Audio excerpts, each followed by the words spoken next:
Assalamualaikum. Ini saya Burhan bersama wartawan Suara Merdeka. Saya di Suara Merdeka sebagai pengarang berita. Kadang-kadang jadi ketua pengarang. Kami sebenarnya tak ada satu organisasi media yang berlapis-lapis. Kami semua bekerja sebagai seorang wartawan. Jawatan ni supaya senang bila nak berurusan secara rasmi, korporat dan sebagainya lah. Jadi kita orang wujudkan jawatan tu sebab profil company kena lengkap. Kalau ikutnya kami ni wartawan ni, apa juga jawatan sebenarnya wartawan lah. Wartawan ni termasuk lah zaman sekarang ni, selain buat berita, kena ambil video. Selain ambil video, kena buat konten media sosial, termasuk YouTube dan macam-macam lagi lah. Hobi saya berkayuh basikal. Setiap pagi saya akan berkayuh. Tak kira kalau sekejap, kalau saya sibuk saya akan kayuh sekejap saja. Tapi dalam keadaan PKP ni, kita hanya dibenarkan berkayuh sekitar 10 km radius dari kediaman kita. Jadi sebagai warga negara yang menghormati undang-undang, yang mematuhi peraturan, saya mengikutlah SOP yang ditetapkan oleh kerajaan untuk kebaikan diri kita sendiri juga. Tujuannya untuk memutuskan rantaian jangkitan COVID-19 yang sudah menjadi pandemik di negara kita.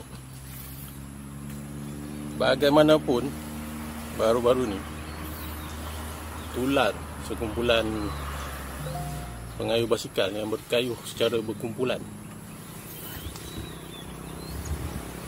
yang sebenarnya tidak dibenarkan dalam tempoh PKP ni. PKP ni kita hanya dibenarkan berkayuh berseorangan. Jadi sikap sebegini ibaratnya nila setitik rosak susu sebelaga. Seekor lembu bawa lumpur, habis seekor kerbau bawa lumpur, habis semua terpalik. Itu masalahnya. Habis semua warga-warga peminat sukan basikal ni dikecam kerana sikap segelintir. Jadi saya nak nasihatkan rakan-rakan yang berbasikal, patuhilah SOP yang ditetapkan. Bersabarlah. Memanglah berkayuh seorang diri ni membosankan. Jadi tips yang saya nak bagi sikit tips untuk mengelakkan kebosanan. Satu, kita boleh pasang lagu lah. Kita kayuh, kita dengar lagu. Kedua, sepanjang kita berkayuh tu, kita jumpa pengayuh basikal lain atau orang yang berjoging, yang berriadah, bekerja, kita tegur. Dengan cara ni, kita tak rasa sangat bosan dan keletihan. Kayuh seorang ni atau kayuhan solo ni sebenarnya rasa seperti yatim piatu. Tips seterusnya, seperti yang saya buat, saya pasang kamera 360 di basikal saya. Kalau sebelum ni, kalau kayuh berkumpulan, ada rakan-rakan yang tolong ambil gambar dan sebagainya. Tapi disebabkan bila berkayuh seorang diri, nak ambil gambar payah. Kalau kita sibuk main dengan handphone, kita boleh kemalangan pula. Jadi saya pasang dan ikat kamera 360 pada basikal saya. Jadi saya boleh rakam berbagai angle. Kerananya kamera 360 ni dia merakam semua sudut. Jadi kita tak perlu susah hati lah. Cuma kita masa nak edit, kita pilih je sudut-sudut yang kita kehendaki.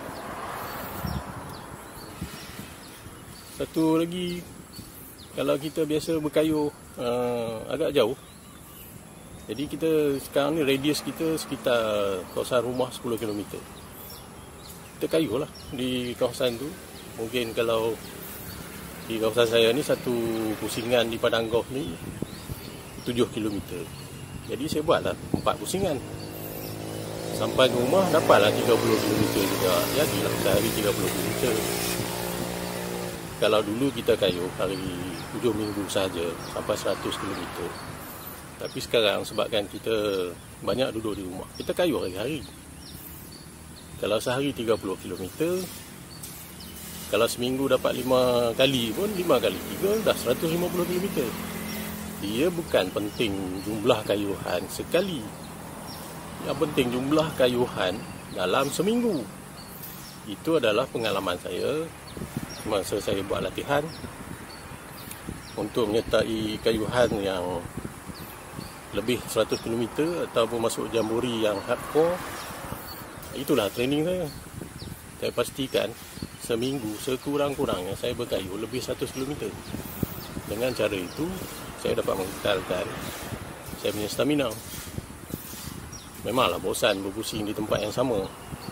Tapi dalam keadaan sekarang ni kita tidak mempunyai banyak pilihan.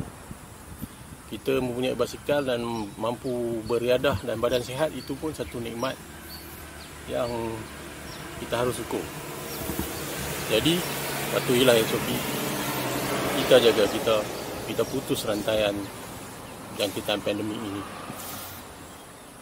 Kalau bukan kita, siapa lagi? Jangan jadi seekor kerbau yang bawa lumpur, habis semua terpalit. Sekian, terima kasih.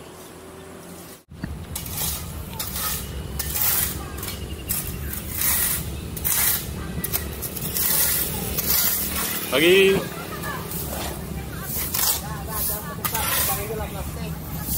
Oh, tumpang lalu. Yeah.